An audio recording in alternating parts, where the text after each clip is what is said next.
That's right. What is the plan without Justin Simmons? Lot to get to on today's program. Orange and Blue today.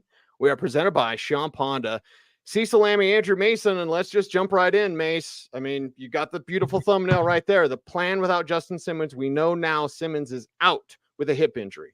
Yeah, and no surprise based on what we saw the last couple of days of practice not being out there. Still a really tough blow. But the plan, simply put, you got to go down the depth chart because safety number 3, Caden Stearns, is out for the year, patellar tendon injury. Safety number 4, PJ Locke, he's out through at least next week on injured reserve with a lower leg injury, although it seems like his return is really close. So that is almost certainly Delaren Turner-Yell, the second-year player out of Oklahoma, mostly a special teamer, getting his first career start in the National Football League. And then what? I mean, I think it's probably just as interesting to talk about what happens if Turner-Yell gets hurt. Is it Isang Bassey moving over from nickel corner again? Do we see J.L. Skinner active for the first time? Do we see Devin Key active off the practice squad? There's some things in play here. Yeah, there's a lot of things in play. And correct me if I'm wrong, but on Thursday, you talked to Isang Bassey and asked him if he was still preparing his safety. He's like, yeah, he always does. So that's probably the easier answer. The Skinner thing's the one for me. It's like, will we actually see Skinner for the first time? Now you might have to, and it happens to be, against the fastest team in the league, the Miami Dolphins. The fastest team in the league that, may not have Jalen Waddle, right? Have we gotten the official? He practiced today. He was limited. He's still in the protocol per Mike McDaniel, which means they practice him. They're going to see how he responds on Saturday. Okay, yeah, so that's the thing. So that's going to be touch and go with Jalen Waddle. Obviously, the challenge isn't as great without Waddle. By the way, if you go past Tyreek Hill, past Jalen Waddle, the next receiver in terms of receiving yardage for the Miami Dolphins is our old friend River Craycraft, former Bronco. We like River Craycraft an awful lot. I don't think the Dolphins want to be using him extensively, right? I mean, that's not their first choice here. So that's transformative for Miami in a negative way if Jalen Waddle's not out there. But if he is out there, if he does play, oh my! I mean, you're talking about Delaren Turner-Yell maybe making his first career start against a team that puts an enormous amount of stress on the safeties because Mike McDaniel is running that pure Shanahan offense. And one of the key aspects of it, Cecil, as you know, you've watched this offense a long time. You saw it in Denver, so did I, back in the Mike Shanahan years, is the genius of it is that the plays all look very similar at the snap when the offensive linemen start firing, and it puts a great deal of stress on the safeties that can occasionally get caught out of position if they're not reading things correctly. Yeah, and it's discipline. When you and I talked to Josie Jewell and he talked about the window dressing on this offense, like, yeah, it's a lot of motion. It's a lot of discipline. It's a lot of some misdirection plays. And I know they're going to use Braxton Berrios. Like, I think the conversation becomes, do we see a little bit more Texas Tech's Eric Ezukanma is a player that can get on an end around there. So more speed with this team. And it sounds bad, Mace, and I hate to put it this way, but does Waddle even need to play? That's what they're thinking, right? In this Broncos matchup, defense hasn't been good. No Justin Simmons. Does Jalen Waddle even need to play for Miami? Yeah, it's a good question. I'd still say they want him out there. Certainly they want him through the protocol. I don't think they're going to take any unnecessary risk with Jalen Waddle. But also, I mean, they've got Buffalo on the other side of it. And it's a good point. And it's something that Rachel Vigil and I talked about on coffee break this morning. And she brought it up that, here you have a game where maybe it's a little bit of a letdown for Miami. They go 2-0 at the Chargers, at New England. Buffalo, a monster game in week 4 up in Orchard Park. This is the kind of game that could be a little bit of a trap game for Miami. Now, that being said, a way to avoid that trap is to be at full strength and have Jalen Waddle out there. Yeah, see what Waddle can do and give it a go, but they've got other options, including in that backfield. Before we get to more of the Dolphins side of things, any indication or belief that we'll see Riley Moss this week? You and I both chatted with him in the locker room this week out there. And I think it's part of the conversation. Maybe Moss helps out this secondary, not at safety, but just, in the rotation of corners. You need depth, and you need him on special teams as well. And I think for Riley Moss, it's going to be first on teams. And when you've got depth issues, when you have players that are being asked to start and they're normally on special teams, there's a trickle down effect to special teams, right? And so, for example, someone like Riley Moss may be needed as more on teams because you might be without De'Aaron Turner-Yell on teams because he has to start. So I think that's probably what it looks like for Riley Moss immediately being in uniform. But you want to get him out there. You want to get him his first reps, mostly, again, on those special teams units, kind of get him up to speed. If he's having to go out there and play corner with no preseason work, almost no training camp work, only the work of the last 2 weeks of practice, I'm not sure that's the most advisable thing, but you're going to want him up for depth and you're going to want him up on teams. Yeah, and Riley Moss talking about going against Tua Tagovailoa. Here's what the young corner had to say. It comes off weird. It's just like, I got one of my buddies back at Iowa who golfs lefty. Like, it just feels and looks different. It's weird. So you got to be in tune with,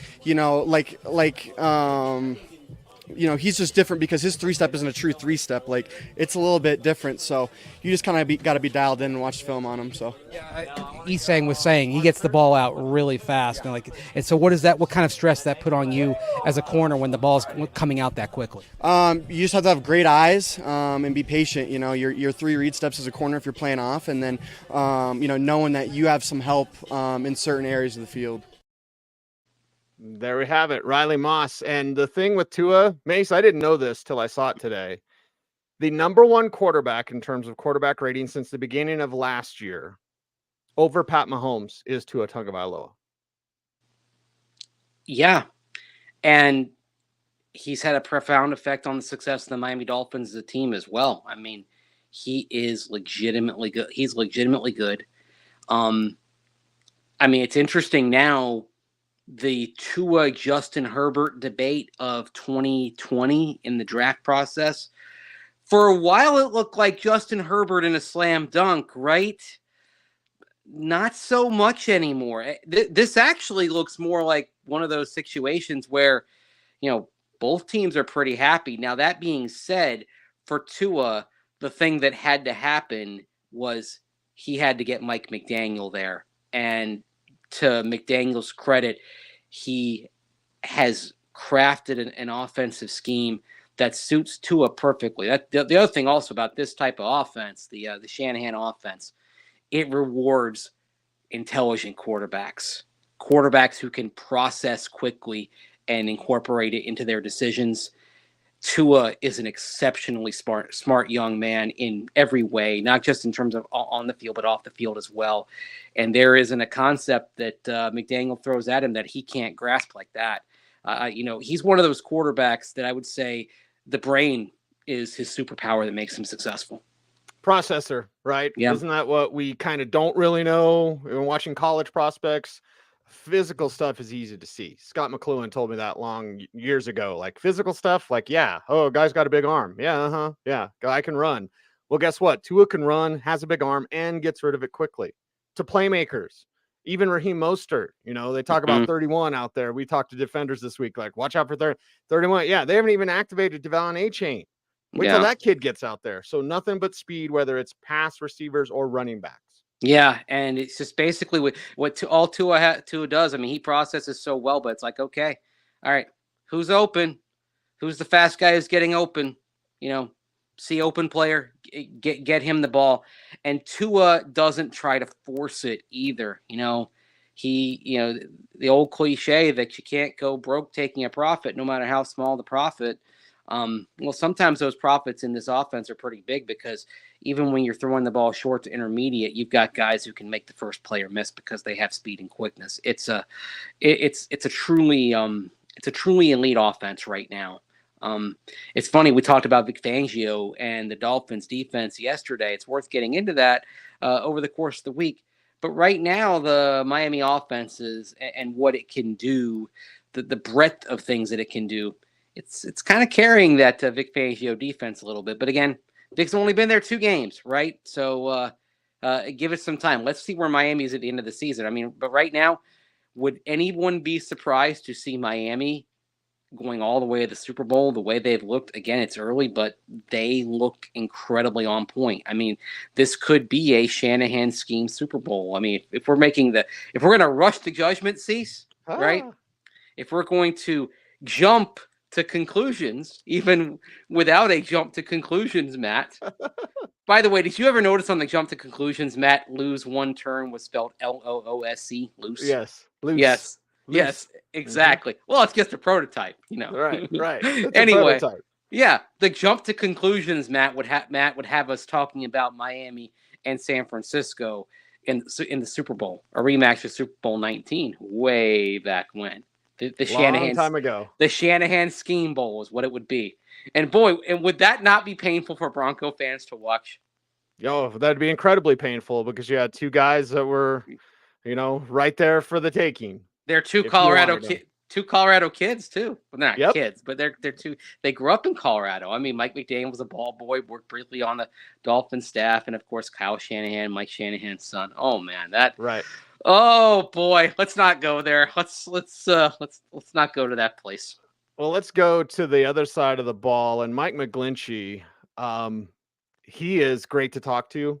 And just the honesty that you get from him. This offense, in my opinion, Mace, can't go toe-to-toe with the Dolphins. But if they ran the ball more, kept the Dolphins cold on the sidelines, perhaps that's the key. But as McGlinchey has said, and I'll roll that beautiful bean footage, nice. He's got to get better. They've got to get better. I think just keep improving. I think the first 2 weeks have been solid. I don't think they've been great, but they've been solid. Washington, I thought I played a pretty good game. Just 1 or 2 snaps that I really need to clean up, and that can't happen, especially from the amount of football that I've played and the position I've put myself in here. I got to be better, and I will be, and it's. I feel good about where I'm at, and I felt like I had a great game. I just unfortunately had a couple of plays here and there that hurt us, and I think everybody's kind of feeling the same way, and we got to get back to doing fundamental football and just keep improving each week because we got 15 more opportunities to do this. Yeah, just got to be better out there. McGlinchey's got more. He's got the no-hitter answer, which I know you want me. We want to get to that baseball talk, but it's like I love this honesty, and well, their one path to victory, I think, Mace, is running the ball. Yeah, well, it's funny that the whole no-hitter thing, it's the life of a tackle, though, right? I mean, we don't if they have 70 snaps, you don't talk about the other 69. You talk about the one where they're beating for a sack, right? It's kind of the name of the game. And unfortunately, the sacks and pressures have happened at McGlinchey's expense. I think Pro Football Focus has 12 pressures logged against McGlinchey so far this season. I think some of this is also because of the time he missed in training camp, getting up to speed, getting back from that knee sprain, getting cohesion with everybody around him. It's just going to take some time. I think he'll get there. And especially, you said, run the ball, right, Cease? Get these guys going downhill. I think that is absolutely crucial for many reasons. The confidence and cohesion of the offensive line, for one. And I think another reason you want to do this is if you're going to have a chance to pull off the upset in Miami, you've got to win the battle of attrition there against their defense. Yes, the Dolphins train in the searing heat and humidity of South Florida, but everyone can succumb to that no matter how much they've trained. And if you're grinding it out with some 10, 12 play drives, pounding away on the ground, then by the third and fourth quarter, those guys are going to be gassed, even though they've trained in it, and you're going to have the advantage because you're going to be coming at them and they're going to be retreating. So to me, this is a game where I think you come out and attack. Maybe you take a deep shot just once to do it, but this is one where I think you attack on the ground, you attack short and intermediately, and you use the old Hank Stram phrase, you matriculate your way down the field. That's the best plan of attack for the Denver Broncos. You mentioned taking those moonball shots. That leads me to Marvin Mims, but also Jerry Jeudy. As I'm writing up my game plan for denversports.com, I give Jeudy a pass for last week. I need to see it this week, though. Yeah. And maybe not 100 yards or whatever. This ain't fantasy football, but like just see Jerry Jeudy help move the chains, be that playmaker that we know he can be. I think it's crucial this week for Jeudy to do more than the 3 catches he had last week. Yeah, it was a perfectly fine start getting back from the hamstring injury, but just being more involved. And I think you'll see him get more involved this week. It definitely appeared to me that they were easing him back in. There were some key moments where he wasn't on the field. I think you get him fully up to speed this week.